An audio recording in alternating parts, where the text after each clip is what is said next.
Shout out po sa inyong lahat, sa ating mga subscriber, sa ating 1,265 subscribers. Maraming salamat po sa inyong lahat at sa ating mga silent viewers. Ngayon po ay meron po tayong bibigyan ng konting reaction about nga sa kasi merong bagong live si Diwata tungkol nga to sa sa may mga nagbabantay sa kanyang tindahan sa paresan niya sa Pasay, diba? Dito nga may maririnig natin talagang sinasabi ni Diwata na bakit daw siya lang yung binabantayan ng mga naninikit sa mga sasakyan na nakaparada doon sa kanyang kainan sa Pasay, mga guys. Kaya panoorin po natin, guys, yung yung live niya 2 hours ago. Ito, guys, panoorin po natin. Dito po, mga guys, ay talagang galit na galit siya. Galit na galit at pilit niyang kinakausap ang mga nanguhuli o nagtitiket sa mga nakaparada ng sasakyan sa harapan ng kanyang paresan sa Pasay. Napanoorin po natin, guys. Ay, nandyan?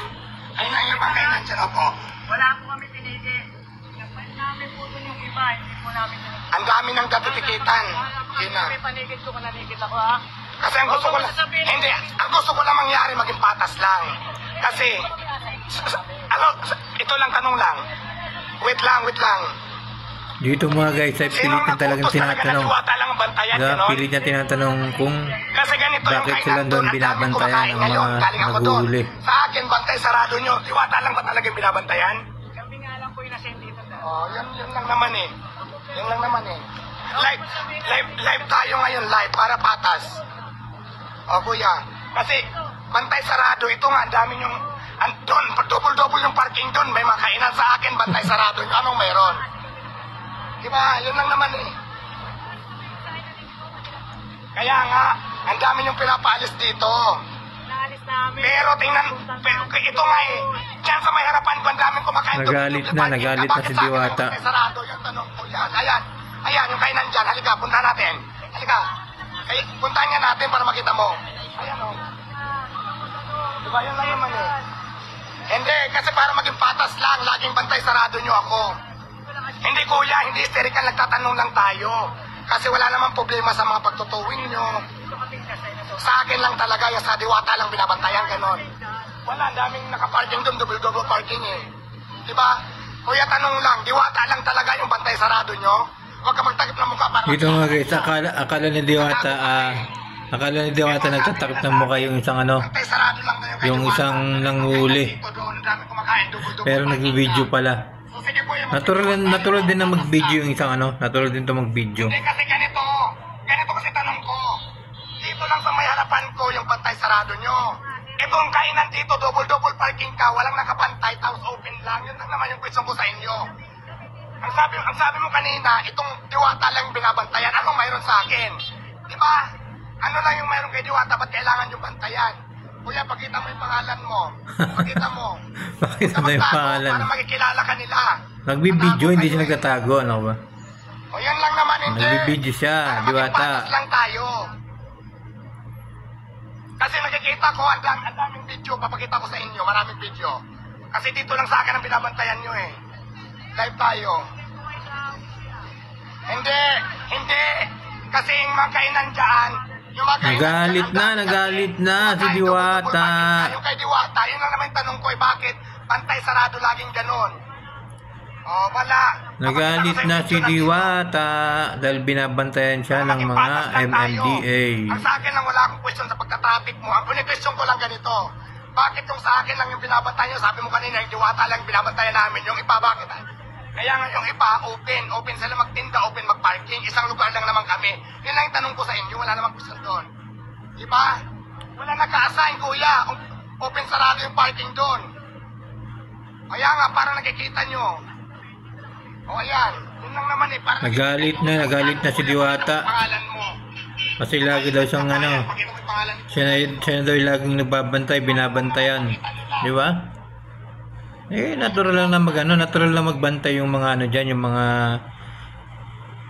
traffic enforcer, di ba? Natural lang magbantay kasi daanan po yan ang sasakyan, mga guys. Daanan po yan ang sasakyan. Kaya nga dapat ay nagiging mahinahon itong si Diwata sa pakikipag-usap kasi maaaring magkaroon ng problema, siyempre, di ba? Magkaroon ng problema na hindi pagkakasunduan, tapos magalit yung pinakapinuno ng traffic enforcer na to, o di ba? Sino yung dapat huwag niya nang ibubulgar, di ba? Eh, siya rin diyan, di ba? Ganyan din mga guys. Yan lang naman eh, para maging patas lang tayo. Wala, kuya, hindi ko kunu-question yung trabaho mo. Ang sa akin lang kasi, bakit napaka-unfair kasi, yung ibang kainan dyan sa may tabi, ayan, magkatabi lang. Ang dami nakaparking, double parking ka sa akin, pantay sa radyo. Sabi mo kanina, Diwata. Madami daw kasi nakaparking. Sabi ni Diwata, madami raw nakaparking doon sa kabila, pero bakit sila daw yung binabantayan? Bakit sa kanilang mga nakaparada yung tinitikitan? Ang sabi naman ng traffic enforcer nito ay hindi naman daw nagtitikit. Para makita ng taong bayan yung ginagawa nyo. Kaya hindi kayo patas. Yan lang naman yun eh.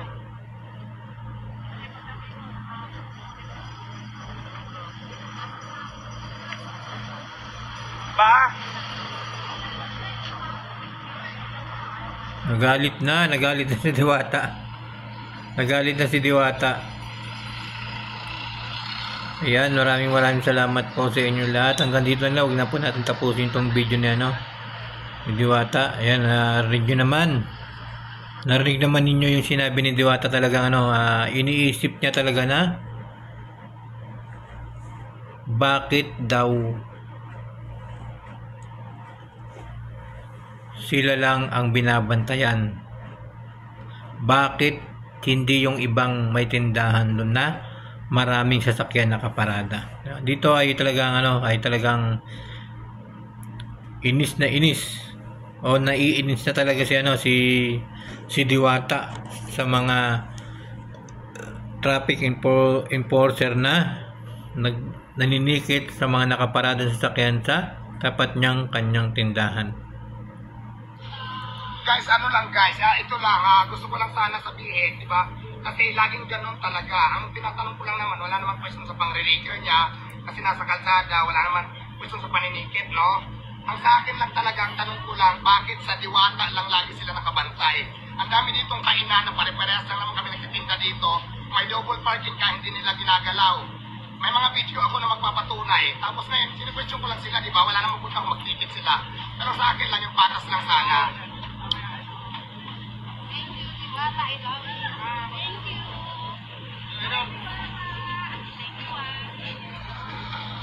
Wait lang. May mga guys, tama naman sinabi ni Diwata na dapat ay maging pantay, di ba? Dapat ay maging pantay yung pagbabantay, di ba? Saktong-sakto, di ba? Dapat maging pantay ang pagbabantay. Kasi nga sabi nga ni Diwata sa mga traffic enforcer na nandoon nagbabantay sa kalsada, sa tapat ng tindahan niya, ay bakit sa tapat lang din ng tindahan niya naninikit, di ba? Naninikit, sabi ni Diwata. Bakit daw hindi siya naninikit doon sa kabila? Bakit hindi siya nanguhuli? Marami nakaparada sa kabilang tindahan. Ayun nga yun nga mga guys, yung ni Diwata. Talagang pinaglalaban niya, di ba? Pinaglalaban niya yung kanyang karapatan.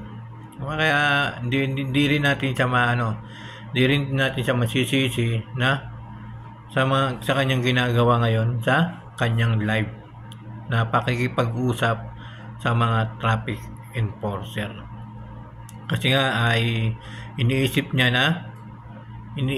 na bakit daw parang doon sila pumupokus sa tapat ng tindahan ni Diwata. Bakit daw kay Diwata lang nakabantay, nagbabantay, di ba? Pero siguro utos din to ng nakakataas. Siguro inutusan sila, di ba?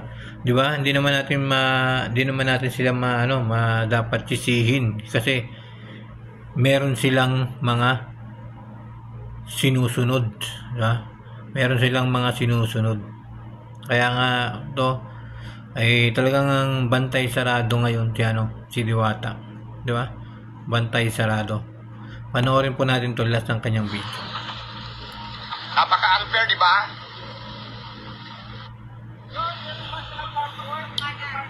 Oo, may parking talaga doon.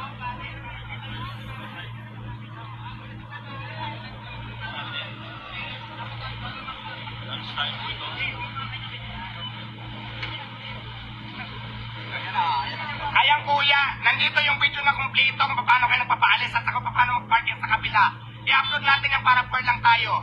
Sabi ko nga sa'yo, wala akong question sa paninikit nyo kasi nasa kalsada man, trabaho nyo yan. Ang question ko lang, ganito lang ha. Simple lang. Ganito nga ang question ko lang sa inyo. Bakit sa akin bantay sarado? Bakit ibang kailan na magkakaparehas na naman kami dito, magkakatabi lang? Bakit hindi open yung parking? Yun naman yung question ko. Yun lang naman. Para maging fair lang. May mga video tayo rito para magpatunay. Ganun lang naman yan eh. Kuya, ganito. Wala akong question sa pagka-traffic nyo dito. Ang ganun question ko lang, kasi yung kabilang kainan dito, may mga video tayo. Pwede mag-parking, pwede kumain. Pagdating kay Diwata, pinapaalis. Pag minalas-malas pa, nire-record, natitikitan. So yun lang naman para maging, wala akong question. Hindi ko kayo ng question sa pagpapalis nyo, pag-record nyo. Ang sa akin lang kasi ganito. Bakit dito lang lagi sa harapan ko? Wala naman sana problema kung lahat. Oo. Yes. Inutusan lang kami, kagaya na, mga kasama kayo, inutusan lang yan. Oo. Yun nga, ganito nga, yung Ang ginagawa namin, pag natapos na yung ibang nag-clearing doon sa kabila, syempre ganito kasi kuya, ganito ang question lang ulit. Kaninang umaga pa kasi sila dito, umiikot ako, yung mga kabilang kainan, kasi kanina pa ako nagkiramdam, wala namang umiikot, dito lang talaga sa harapan ko. Which is, nakita mo may video kayo, di ba, kung anong pinagkaiba. Kasi ako, ayoko naman din magpahiyan ng tao, ayoko din naman, wala akong intensyon na gano'n. Ang sa akin lang, kaya ako nagbe-video, para maging fair lang sa lahat, para makita din ng mga tao, yung maging parehas lang sana. Opo. Oo, ano pong meron? ano lang dito, kasi yung iba nagre-reklamo sa traffic, sa amin, sa Pasay traffic.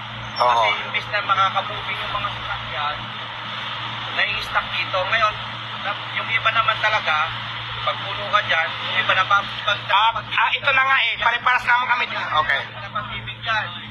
Ngayon, sa sobrang hindi na makabuting yung traffic, siyempre, pinapalis ang Hindi kuya, kanina pa ako dito, wala namang na-stranded na traffic, moving naman yung sasakyan.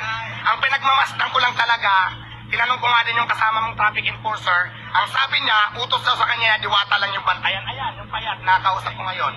So ngayon, ito, umikot naman ako, simula pa ng umaga, no? Umikot ako, nakailang ikot na ako, yung mga katabi kong kainan, open ang parking, may parking boy pa, na wala man lang bantay sa inyo. Ako, simula ng umaga, bantay sarado, pag minalas-malas, na-reker pa, napikitan pa. Yun lang naman, wala, hindi ko kayo question sa trabaho nyo, ang sa akin lang, bakit lagi lang kay Diwata? Yun naman yung tanong ko. Oo. Tapat pa yan, harap. Oo. Kuya, araw-araw na tayo nandito, araw-araw ko din nakikita yung galawan. Opo. Dati, ang sabi nyo dati nasa kalsada ko, pumasok ka, maghanap ka ng pisto. Ngayon may pisto na ako. Ano na naman ngayon? Ano na? Ayan, nadali na. Ang daming mga vlogger na nakatutok at ang daming mga supporter ni Diwata o mga basher na nakatutok kay Diwata, di ba? Siyempre nga sa nangyayaring pagiging todo bantay ng mga traffic informers on permission traffic enforcer doon sa tapat ng kanyang tindahan nga doon sa Pasay sa kanyang parisan, Diwata Paris Overload. Di ba mga guys, talagang nakakalungkot. Siyempre, wala rin tayong magagawa mga guys. Siyempre, hindi naman kasalanan ng mga traffic enforcer yan. Traffic enforcer yung ginagawa nila. di ba? At meron din sa kanilang nag-uutos, kaya merong ganyan. Kaya nakakalungkot yung mga nangyayari, syempre.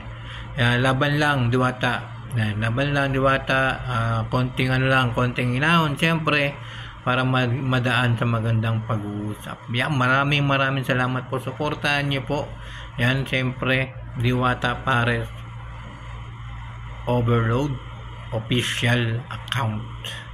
Maraming salamat po sa inyo lahat. Thank you so much everyone.